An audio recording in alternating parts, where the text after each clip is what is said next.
오늘은 요한복음 160번째 강해로 어디서 왔나 하는 제목으로 말씀을 증거하겠습니다. 어디서 왔나. 빌라도가 예수님을 신문하는 과정 속에서 너는 어디로부터 왔냐 하는 질문을 합니다. 넌 어디서 왔냐? 좀 더 자세히 말하면 넌 도대체 어디서 온 사람이냐? 그런 질문입니다. 다른 사람도 아닌 예수님을 신문하면서 빌라도가 왜 넌 어디서 온 사람이냐? 이런 질문을 했겠습니까? 어디서 왔냐 하는 질문은 보통 외국인을 만났을 때 그 사람의 국적이 어딘지, 외국 사람은 외국 사람인데 어느 나라 사람인지 잘 모를 때 어디서 왔느냐고, 어디서 오셨느냐고 질문합니다. 물론 같은 나라 사람 가운데서도 어느 지역에서 온 사람인지 어느 지방 사람인지를 모를 때에 어디서 오셨느냐고, 서울에서 오셨는지 부산에서 오셨는지 그런 질문을 할 때도 어디서 왔냐고 질문을 할 수 있습니다. 그런데 지금 빌라도가 예수님께 당신은 어디서 온 사람이요? 도대체 당신은 어디서 왔습니까? 하는 질문은 예수님이 유대인인 것을 모르기 때문에 하는 질문이 아닙니다. 또 빌라도는 당시 로마 황제의 특명을 받고 유대 총독으로 와 있는 사람이기 때문에 유대에서 일어나는 큰 일에 대해서 많은 정보를 가지고 있던 사람입니다. 그래서 예수님에 대한 소문, 예수님에 대한 정보를 이미 많이 가지고 있기 때문에 예수님이 어디서 온 사람인지 다 압니다. 그런데 예수님을 신문하면서 내가 어디서 왔느냐, 너는 도대체 어디서 온 사람이냐, 이런 질문을 하는 것은 예수님이 유대인인 걸 몰라서도 아니고 나사렛 출신인 걸 몰라서도 아니고 그런 건 다 알고 있는데 예수님에 대한 많은 이야기, 정보를 듣고 또 직접 예수님을 만나서 신문을 해보니까 예수님은 범상치 않은 분이기 때문에 사람과 똑같은 모습을 가지고 있고 이 세상에 살고 있지만 마치 외계인 같은, 이 세상 사람 같지 않은 그런 이상함, 그런 신비함, 그런 걸 느꼈기 때문에 너는 도대체 어디서 온 사람이냐, 내 근본이 뭐냐 하는 본질적인 질문을 했던 겁니다. 이 질문에 대해서 예수님은 아무런 대답도 하시지 않았습니다. 만약에 빌라도가 예수님에 대해서 전혀 모른다면 나는 갈릴리에서 왔소, 나는 베들레헴에서 왔소, 그런 식으로 얘기할 수 있지만 그런 건 이미 다 빌라도도 알고 있고 예수님이 근본적으로 어디서 오신 분인지 그걸 묻는데 빌라도에게 대답해 줘봐야 빌라도가 알아듣지도 못할 것이고 받아들이지도 못할 것이고 그래서 침묵하셨습니다. 예수님은 어디서 오신 분입니까? 요한복음은 1장 첫머리에서부터 예수님이 어디서 오신 분인지를 우리에게 가르쳐 줍니다. 예수님은 바로 하나님께로부터 오신 분, 하나님이 인간의 몸을 입고 오신 분, 말씀이 육신이 되신 분이십니다. 그걸 요한복음은 첫머리에서부터 우리에게 가르쳐 주십니다. 예수님은 하나님께로부터 오셨습니다. 예수님이 하나님께로부터 오셨기 때문에 예수님은 어디로 가셨습니까? 예수님이 십자가에서 죽으셨지만 예수님은 부활하셔서 하나님께로 가셨습니다. 하나님께로부터 오셨기 때문에 하나님께로 가신 겁니다.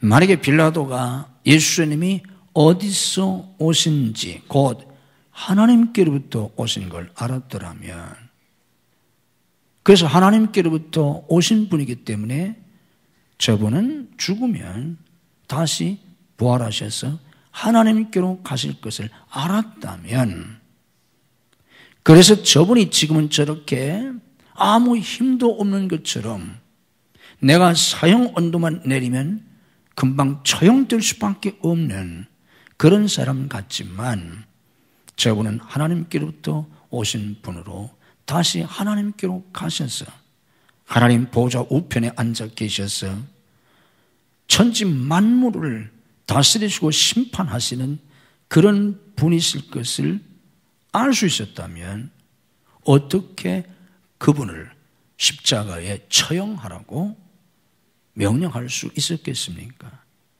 만약에 그런 분을 자기가 십자가형에 처한다면 그분은 죽겠지만 부활하셔서 하나님 보좌 우편에 앉아 계시면서 우주 만물 인간을 다스리고 심판하신다면, 그럼 빌라도 자기는 그 다음에 어떻게 되겠습니까? 죽는 거 아닙니까? 망하는 거 아닙니까? 영원히 지옥 가는 거 아닙니까? 그걸 알았더라면 어떻게 감히 그런 선고를 할 수 있었겠습니까?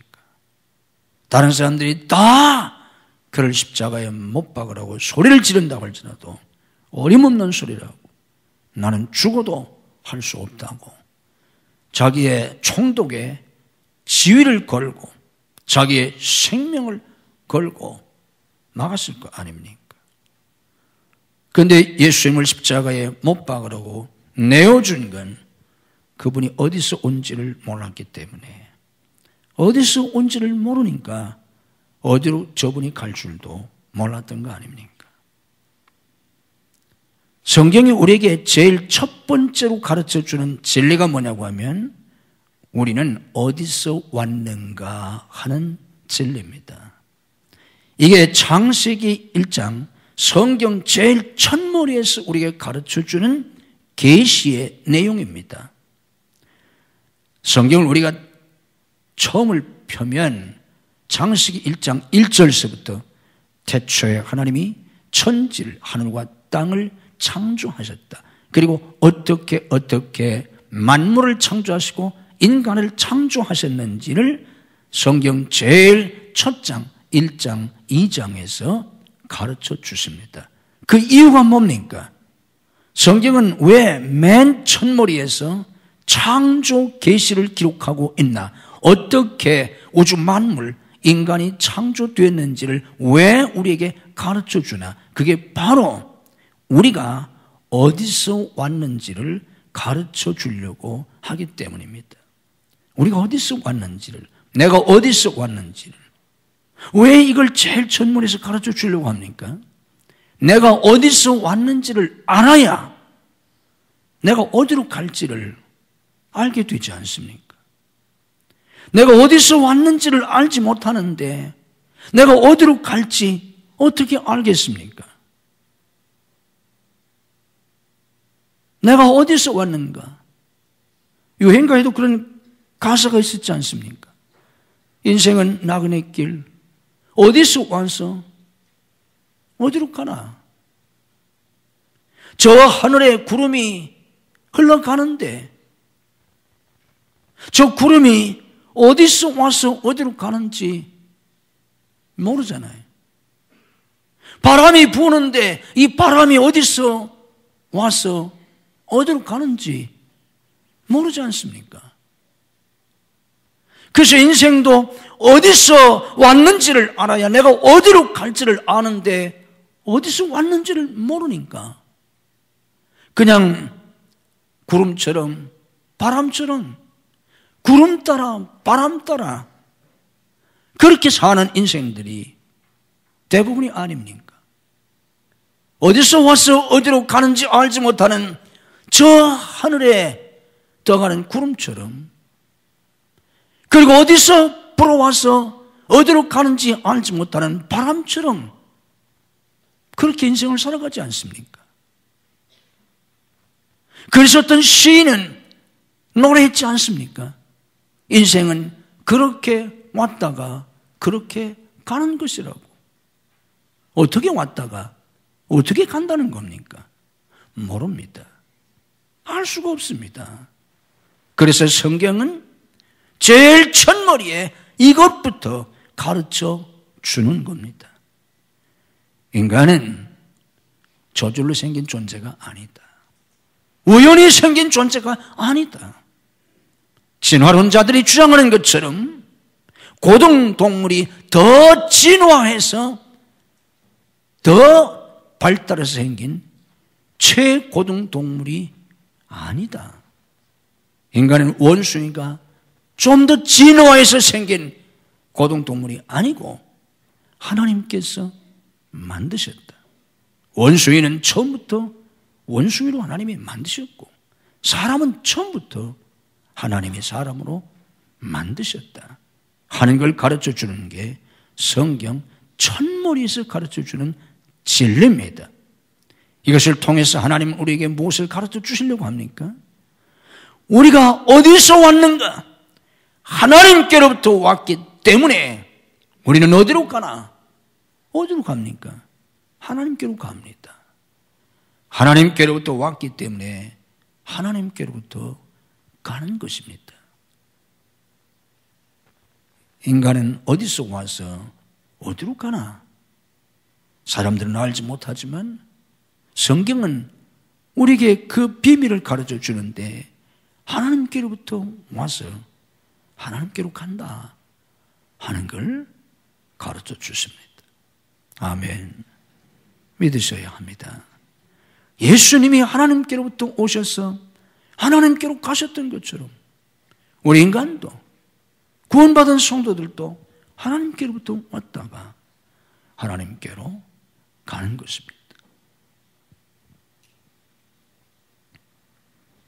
지난 주간에 유명한 20세기 최고의 기독교 지도자였던 그리고 복음 전도자, 봉사했던 빌그램 목사님이 소천하셨습니다.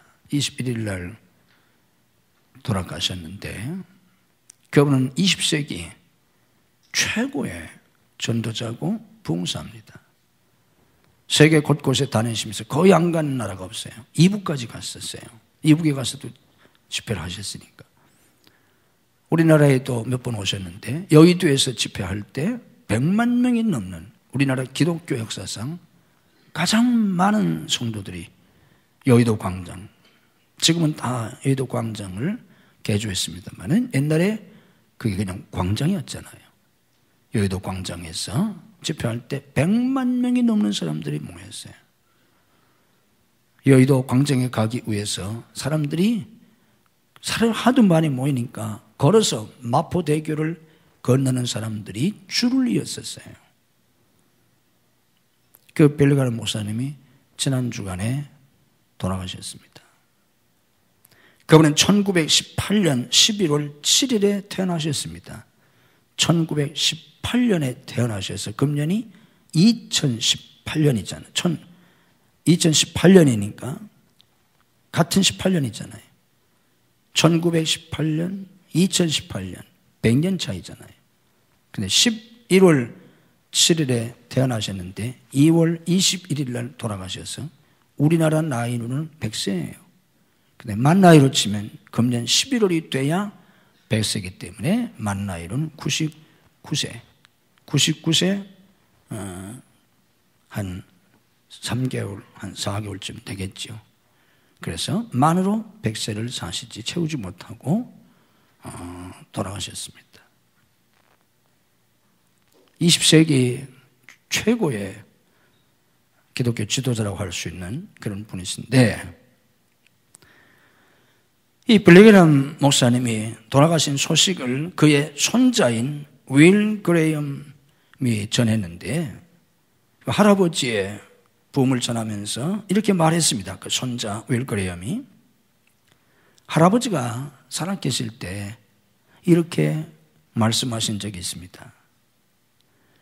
언젠가 당신들은 빌리 그레이엄이 죽었다는 소식을 듣게 될 것이다.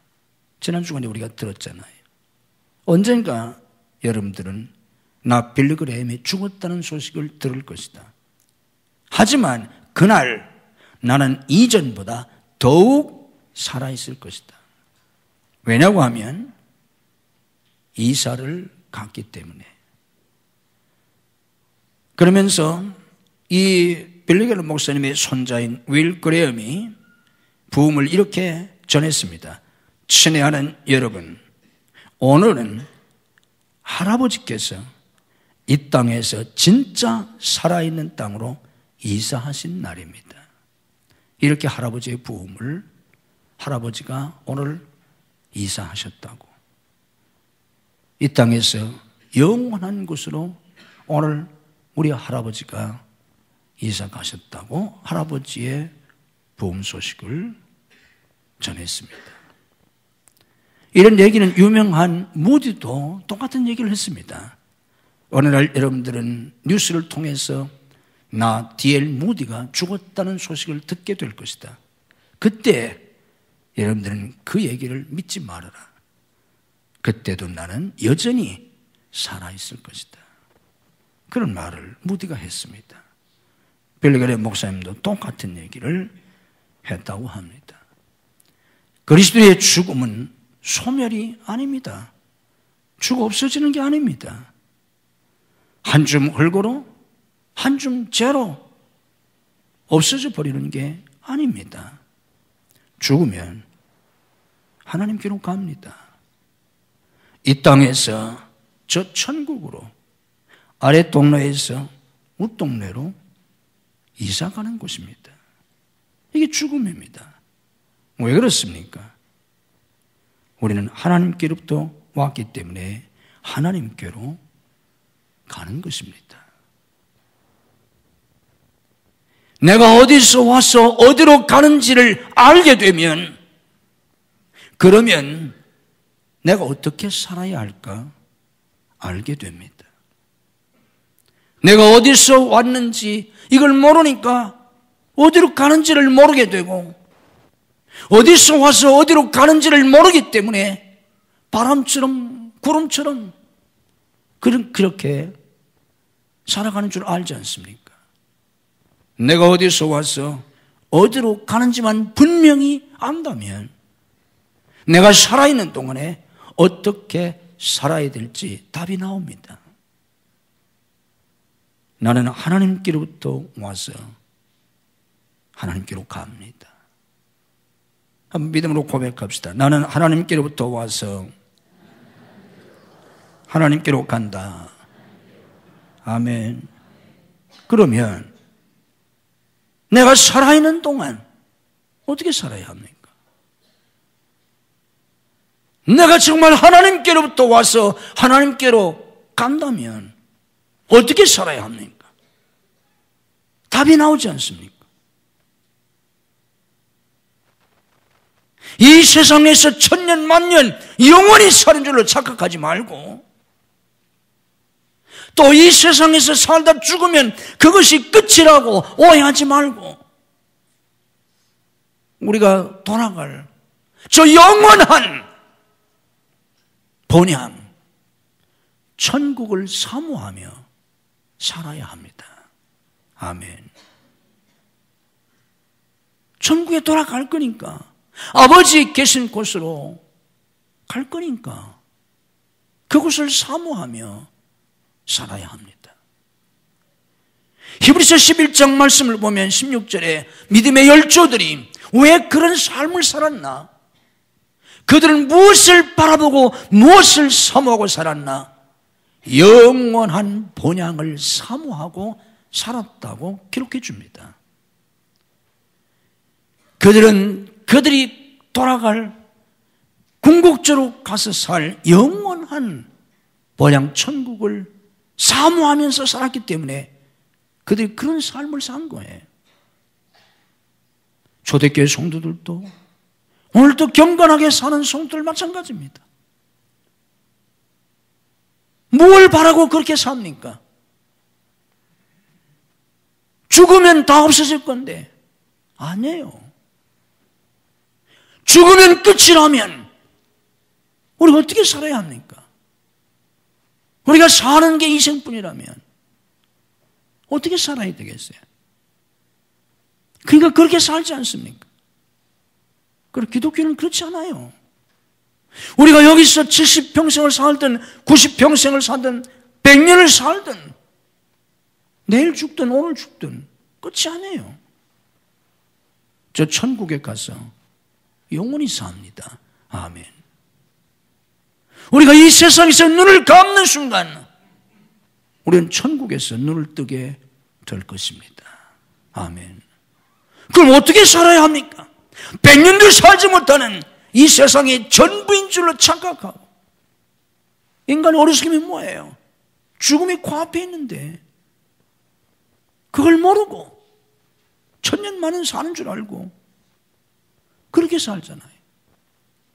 죽음이 코앞인데 천국을 사모하면서 살아야 합니다. 돌아갈 내 고향 하늘나라. 그런 찬양이 있잖아요. 믿음으로 따라서 하십니다. 돌아갈 내 고향 하늘나라. 아멘이 되십니까? 돌아갈 고향이 있으십니까? 돌아갈 내 고향 하늘나라. 그 고향을 사모하면서 사는 거예요.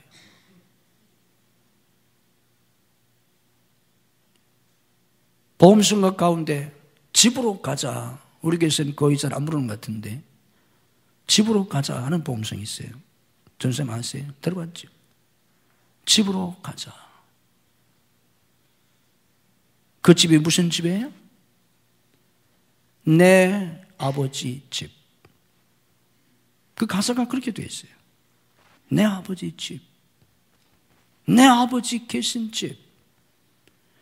우리 주님께서 요한복음 14장에서 뭐라고 말씀하셨어요? 너희는 마음에 근심하지 말라.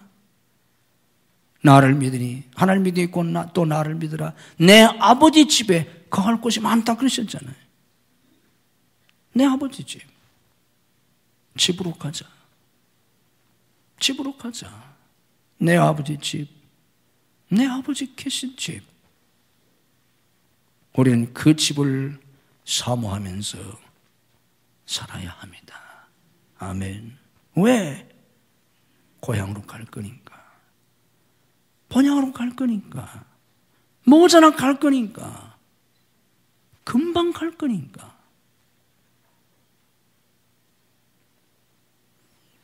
내가 하나님께로부터 와서 하나님께로 간다면 내가 살아있는 동안 이 땅에서 어떻게 살아야 되나? 하나님의 뜻을 이루는 삶을 살아야 합니다. 왜 그렇습니까? 나는 하나님께로부터 왔는데 하나님이 나를 창조하셨는데 하나님 나를 지으셨는데 하나님이 나를 지으실 때 그냥 지으셨나요? 아니에요. 하나님의 창조의 중요한 내용 중에 하나가 목적 있는 창조예요. 하나님의 창조는 아무 생각 없이 만드신 창조가 아니에요. 목적을 가지고 계획을 가지고 만드신 창조예요. 그래서 하나님께로부터 내가 왔다는 것은 하나님이 나를 지으실 때 하나님이 특별한 계획을 가지시고 나를 만드셨다는 거예요. 그래서 내가 이 세상에 사는 동안에 60을 살다 가든 120을 살다 가든 무슨 일을 해야 되나? 무슨 삶, 어떤 삶을 살아야 되나? 하나님이 계획하신 하나님이 설계하신 그 삶을 사는 거예요. 이 우주 만물 정말 정교하기 그지없고 광대하기 그지없는, 현대 과학으로도 도대체 이 우주의 끝이 어딘지 지금 모르잖아요. 현대 과학이 어마어마하지만 현대 과학을 가지고 지금 저 밤하늘의 별의 숫자가 몇 개인지조차 몰라요. 너무 광대하기 때문에. 이런 우주를 그냥 만드셨어요? 설계를 하고 만드신 거 아닙니까? 그러니까 창조 이래로 오늘까지 이 우주가 이렇게 존속되고 있잖아요. 뒤죽박죽 만들어 보세요. 이게 되겠어요? 저 하늘에 저 무수한 별들이 저게 뭐 조그만 공입니까? 지구보다도 어마어마하게 큰 저런 것들이 저렇게 오랜 세월 동안 제자를 지키고 막 돌아가고, 엄청 어마어마한 인간의 지성을 초월한 엄청난 지성을 가지고 절대 지성을 가지신 하나님이 설계하시고 만드시기 때문에 이렇게 지금 되는 거 아닙니까? 인간도 마찬가지. 우리 속에 있는 세포 하나에서부터 우리의 두뇌, 우리의 모든 사지백차, 엄청난 계획을 가지고 만드셨기 때문에 이 육신을 가지고 우리가 100년을 살아가는 거 아니에요. 우리 생애 속엔 하나님의 계획이 있습니다. 하나님의 설계도가 있어요. 집을 지을 때 그냥 집을 짓지 않잖아요.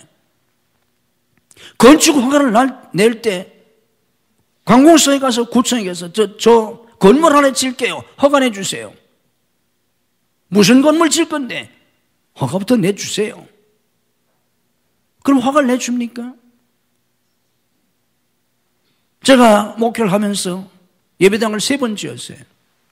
지을 때마다 반드시 설계도를 첨부해서 건축 허가를 신청해야 합니다. 그것도 법에 따라서 아주 정밀한 설계도를, 이게 뭐 한 페이지에 해서 내면 되는 게 아니에요.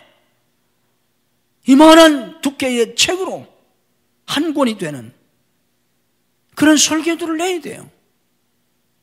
그걸 보고 합당하면 건축 허가를 내주잖아요. 그래서 건물을 다 지으면 우리가 마음대로 들어가서 사용할 수 있는 게 아니에요. 준공 심사를 해야 돼요. 감리단에서 와서 심사를 합니다. 심사의 기준이 뭡니까? 그 사람들이 와서 둘러보고 건물 멋지게 지었네, 건물이 아름다우네, 크네, 요모조모 쓸모있게 지었네, 그거 가지고 허가를 해줍니까? 아니에요.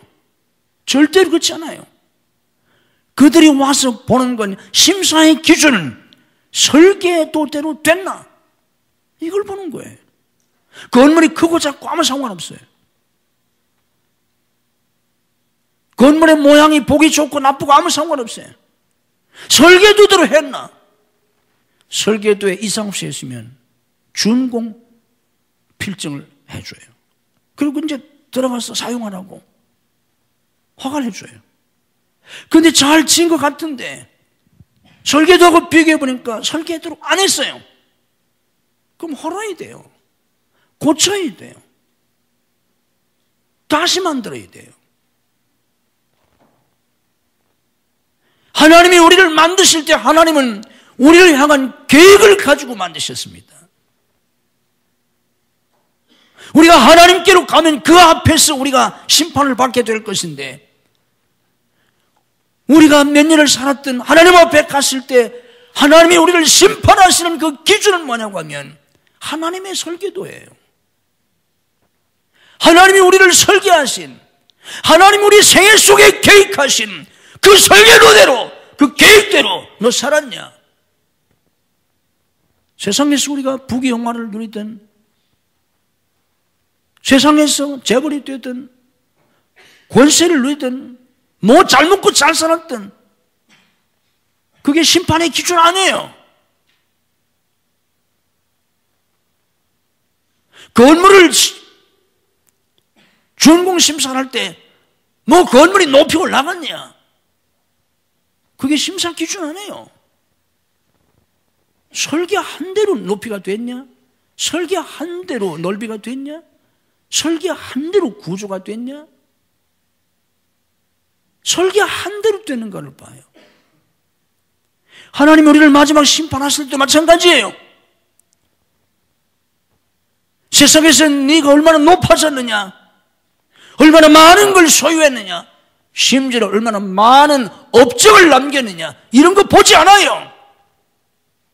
하나님의 설계도대로 살았냐, 하나님이 계획한 대로 살았냐, 이걸 보시고 그대로 살았으면 잘했다, 착하고 충성된 종아, 칭찬하시고 상을 주십니다. 오늘 우리나라에서 처음으로 열린 동계올림픽이, 평창올림픽이 오늘 폐막하지 않습니까? 우리나라에서 하계올림픽이 1988년도에 처음으로 열렸잖아요. 그때 외국에 한국의 코리아가 별로 알려지지도 않았을 그때 올림픽을 했고, 그래서 한국이 알려졌고 한국의 위상이 높아지게 됐고 새로운 전기가 됐잖아요. 그게 1988년이에요. 그런데 2018년 무려 하계올림픽을 치른 지 30년이 지났잖아요. 30년이면 얼마나 긴 세월입니까? 한 세대예요. 우리가 한 세대를 40년을 치기도 하고 30년을 치기도 해요. 하계올림픽을 치른 다음에 한 세대가 지났어야 겨우 지금 동계올림픽을 하고 있는 거 아닙니까? 말도 많고 뭐 여러 가지 일이 있지만 어쨌든 오늘 폐막하게 되는데, 그래도 우리 한국의 아이들이 세계의 선수들과 경쟁해서 그래도 금메달을 따는 모습이 대단하잖아요. 세계 선수들과 경쟁해서 따는 건데, 또 우리나라는 지형 조건이 이렇게 동계 스포츠를 하기에는 어렵잖아요. 뭐 우리나라 스키장이 뭐 몇 개나 되고 뭐 썰매장이 뭐 몇 개나 돼요. 여러분들 뭐 제대로 생긴 썰매장에서 뭐 썰매 한번 타봤어요? 운동 그 경기하는 것도 이번에 보니까 뭐 이런 경기가 있고 저런 경기가 있는 걸 알지, 뭐 우린 잘 알지도 못하잖아요. 이름도 잘 뭐 모르잖아요. 우리나라가 이런 환경 속에 있잖아요. 그런데도 걔들이 메달을 따는 게, 금메달을 따는 게 얼마나 장합니까? 좋아한. 그런데 여러분들 올림픽 게임을 보면서 보셨잖아요. 최선을 다해서 그들이 경주에서 할 수 있으면 제일 먼저 결승선을 통과해야 되는데, 그렇게 해서 결승선을 통과해서도 심사를 하잖아요. 그러니까 실격 판정을 받잖아요. 우리나라의 어떤 선수도 두 번째로 들어와서 은메달인 줄 알았는데 실격돼서 동메달도 못했잖아요. 실격 판정을 받으면 소용이 없잖아요. 법대로 규정대로 경주를 해야 되잖아요. 아무렇게나 해서 먼저 오기만 하면 됩니까? 아니잖아요. 마지막 하나님이 우리의 생명이 끝나는 날 하나님이 심판하실 겁니다. 뭘 기준으로 너는 하나님이 계획한 대로 살았냐? 우리 주님께서 요한복음 6장 38절에서 뭐라고 말씀하셨습니까? 내가 하늘에서 내려온 것은, 예수님이 하늘에서 내려오셨잖아요. 내가 하늘에서 내려온 것은 내 뜻을 행하려 함이 아니요 나를 보내신 이의 뜻을 행하려 함이라. 하나님께로부터 오신 분, 하늘에서 내려오신 예수님, 왜 오셨는가? 내 뜻을 행하려 하며, 내 뜻을 행하려 함이 아니요 나를 보내신 아버지의 뜻을 행하려 왔다. 그리고 마지막 제자들과 함께 만찬석상에서 최후의 기도를 하실 때 뭐라고 기도하셨습니까? 아버지께서 내게 하라고 주신 일을 내가 이루어 아버지를 영화롭게 하였나이다. 마지막 기도를 하십니다. 그리고 십자가에서 죽으시면서 뭐라고 하셨습니까? 다 이루었다 하셨습니다. 뭘 다 이루셨습니까? 하나님이 주님께 하라고 하신 그 일을, 그 구속의 일을, 십자가 구원의 그 일을 다 이루셨다는 거예요. 바울 사도는 죽음을 앞에 두고 순교를 앞에 두고 뭐라고 고백했습니까? 내가 달려갈 길을 마쳤다, 이런 고백을 하잖아요. 바울은 자기의 죽음을 앞에 두고 내가 한평생 열심히 살았다, 이런 고백하지 않았어요. 죽음을 앞에 두고 한 세상 잘 살았다, 이렇게 말하지 않았어요. 한 세상 편하게 살았다, 운이 좋았다, 이렇게 말하지 않았어요. 순교를 앞에 둔 바울은 나의 달려갈 길을 마쳤다 그랬어요. 내가 달려가야 할 길, 하나님이 내게 명령하신 길, 내가 가야 할 그 길, 그 길을 바울은 다름질했고 이제 죽음을 앞에 둔 순간 다 마쳤다고 고백한 겁니다. 그렇게 되면 어떻게 됩니까? 그렇게 되면 하나님이 상을 주시지 않습니까? 하나님의 심판대 앞에서 우리가 어떻게 해야 상을 받습니까? 하나님 뜻대로 살아야. 바울이 자기가 가야 할 길을 마쳤기 때문에 뭐라고 고백을 했습니까? 이제 후로는 나를 위하여 면류관이 예비되어 있다 그러지 않았습니까? 왜 바울에게 면류관을 주어야 합니까? 하나님이 하라고 주신 일, 그가 달려가야 할 길을 마쳤기 때문에 면류관을 주시는 거 아닙니까? 이게 그리스도인의 삶입니다. 하나님이 계획하신 내 삶, 하나님이 내게 가라고 하신 그 길, 하나님이 내게 명령하신 그 일, 하나님이 내게 맡기신 그 일, 그 일을 이 땅에서 우리는 해야 하는 거고, 그 일을 마치고 하나님 앞에 갈 때 착하고 충성된 종이라고 칭찬하시고 영원한 상을 주시는 겁니다. 우리는 하나님께로부터 와서 하나님께로 갑니다. 우리는 천국 백성입니다. 그래서 우리는 하늘나라의 방식으로 살아야 합니다. 하나님께로부터 와서 하나님께로 가는 하나님의 자녀들이니까, 전국 시민들이기 때문에 하늘나라 방식으로 살아야 돼요. 세상 사람들은 자기의 욕망을 성취하기 위해서 수단과 방법을 가리지 않습니다. 경쟁에서 이기기 위해서 치열하게 싸우면서 살아갑니다. 그리스도의 삶은 뭡니까? 자기를 부인하고 자기 십자가를 지고 삽니다. 내 욕망 성취를 위해서 신앙생활을 하는 게 아닙니다. 오히려 반대로 나를 부인하고 내 십자가를 지고 하나님의 뜻을 이루기 위해서 삽니다. 성도의 삶의 방식은 순종입니다. 순종의 방식이에요. 가라면 가고 오라면 오고, 하라면 하고 하지 말라면 안 하고, 죽으라면 죽는 거고, 살라면 사는 거고. 순종의 방식으로 살아갑니다. 사랑의 방식으로 살아갑니다.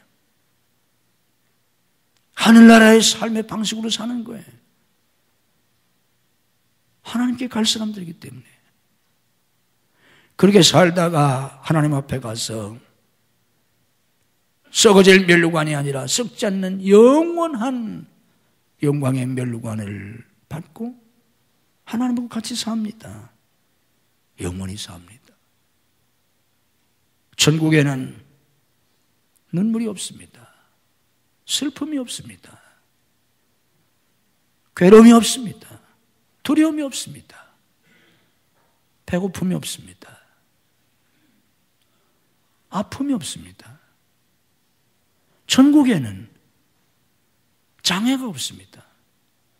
질병이 없습니다. 천국에 없는 것들이 많습니다. 천국에 없는 것 중에 하나가 뭡니까? 병원이 없습니다. 이 세상에 보세요. 병원이 동네 병원에서 대학병원, 종합병원까지 얼마나 병원이 많아요. 약국이 얼마나 많아요.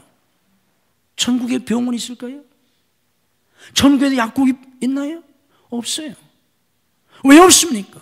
질병이 없는데. 천국엔 장애자가 없습니다. 그래서 장애를 가진 사람들이 소망하는 게 천국이에요.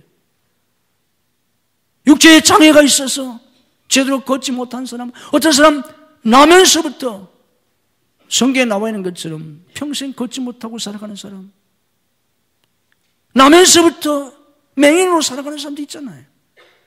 이런 사람들이 꿈꾸는 게 뭐예요? 이 땅에서 내가 다리가 아파서 다리가 잘려져서 날 때부터 걷지 못했어. 내가 평생을 불편하게 혹은 걷지 못한다고 할지라도 천국에 가서 이 세상과 비교할 수 없이 아름다운 그 천국에서 나는 뛰놀리라. 나는 천국에서 뛰리라. 그게 그들의 소망 아닙니까? 많은 말입니다. 그들은 천국에서 사슴처럼 뛸 것입니다. 앞을 보지 못하는 사람도 천국에는 안경이 필요가 없어요. 천국에는 귀머거리가 없어요. 그 어떤 장애도 질병도 없습니다. 그 어떤 두려움도 없습니다.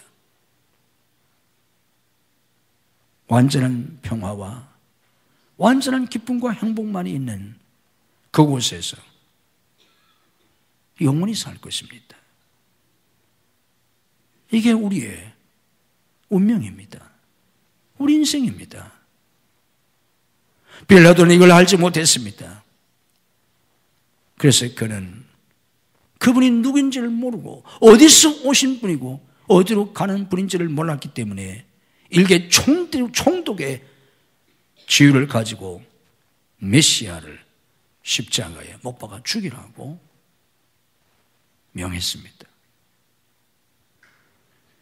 우리는 예수님께서 하나님께로부터 오셔서 하나님께로 가신 것처럼 저 여러분 모두가 다 하나님께로부터 와서 하나님께로 간다는 사실을 깊이 깨닫고 이 땅에 사는 동안에 하나님 뜻대로 살다가 천국에 가서 멸류관 받고 영생 복락을 누릴 수 있는 여러분 모두가 되시기를 주님의 이름으로 축복합니다. 고마우신 하나님 감사합니다. 우리는 흙에서 와서 흙으로 돌아가는 인생이 아니고 우연히 생겨나서 우연히 없어지는 인생도 아니고 하나님께로부터 영원하신 하나님의 계획 속에서 저희들이 태어나서 하나님께로 가는 하나님의 자녀들, 전국 시민들인 것을 저희들이 믿습니다. 우리가 하나님께로부터 와서 하나님께로 간다면 마땅히 우리가 이 세상에 사는 동안 어떻게 살아야 되겠나이까? 하나님 계획대로 하나님 뜻대로 살아야 하지 않겠나이까? 내 뜻대로 나 편할 대로 나 좋을 대로 내 욕심대로 사는 그래서 하나님의 심판대 앞에서 책망받는 자들이 아니라 우리 주님 말씀하신 것처럼 내가 하늘에서 내려온 것은 내 뜻을 행하려 함이 아니요 나를 보내신 아버지의 뜻을 행하려 왔다고 말씀하신 주님처럼 그리고 마지막 십자가의 죽음을 앞에 두고 아버지께서 내게 하라고 주신 일을 내가 이루어 아버지를 영화롭게 하였다고 고백한 주님 말씀처럼 그리고 십자가에서 다 이루었다고 하신 주님 말씀처럼 저희들도 그런 삶을 살 수 있게 하시옵소서. 오 하나님, 세상에 어리석은 사람들이 죽음을 알지 못합니다. 죽음이 코앞인데도 죽음을 의식하지 못하고 세상에 매여 삽니다.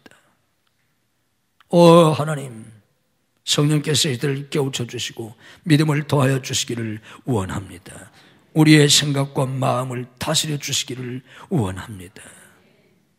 천국을 사모하며 살게 하시고 이 땅에서 허망한 삶을 살지 아니하고 하나님의 뜻에 순종하는 거룩한 삶을 살 수 있도록 우리 하나님 저희 모두에게 우리 자녀들을 붙드시고 축복해 주시옵소서. 믿음으로 가슴에 손을 얹습니다.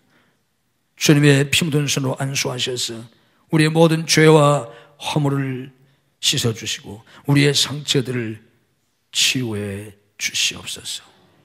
우리 속에 있는 모든 염려와 근심과 두려움을 주님이 물리쳐 주시고 우리 속에 있는 낙심과 절망과 우리 속에 있는 모든 불신앙들을 주님이 제거해 주시옵소서. 원망과 불평과 시기와 질투와 교만과 열등감과 분냄과 슬픔과 우울함과 이 모든 것들도 주께서 다 제하여 주시옵소서. 우리의 심령을 믿음으로 채워 주시옵소서. 소망으로 채워 주시옵소서. 새 힘을 주시옵소서. 주님의 사랑으로 채워 주시옵소서. 머리머리 안수하시고 성령께서 하늘의 진리, 하늘의 비밀을 깨닫게 하시고 하늘의 은사와 능력으로 채워 주시옵소서. 하나님의 빛으로 저희들을 감싸 주시옵소서. 천군 천사를 울타리를 삼아 지켜주셔서 모든 환난과 재난과 병마와 죄악으로부터 저희들을 지켜 주시옵소서. 오늘도 우리의 영혼과 마음과 육신을 치유하시고 강건케 주옵소서. 믿음으로 아픈 곳에 손을 얹습니다. 죽은 자들 살리신 주님의 능력으로 이 시간 저희들을 치유해 주시옵소서. 내가 나사렛 예수 그리스도의 이름으로 명하노니 우리를 괴롭히는 모든 병만은 다 물러갈지어다. 예수님의 이름으로 치유될지어다. 예수님의 이름으로 건강이 회복될지어다. 예수님의 이름으로 새 힘을 얻을지어다. 역사해 주시옵소서. 하나님, 성도의 가정을 축복해 주셔서 속히 인가구도 시켜주시고 온 가족들이 하나님을 잘 섬기며 복받고 쓰임받게 해 주시옵소서. 가정을 파괴하려고 하는 모든 사탄의 세력을 주님이 물리쳐 주시옵소서. 내가 나사렛 예수 그리스도의 이름으로 명하노니 우리와 우리의 자녀들의 가정을 파괴하려고 하는 모든 사탄의 세력은 성령의 결박을 받고 다 물러갈지어다. 우리의 자녀들을 축복해 주옵소서. 능력의 손을 붙잡아 주시옵소서.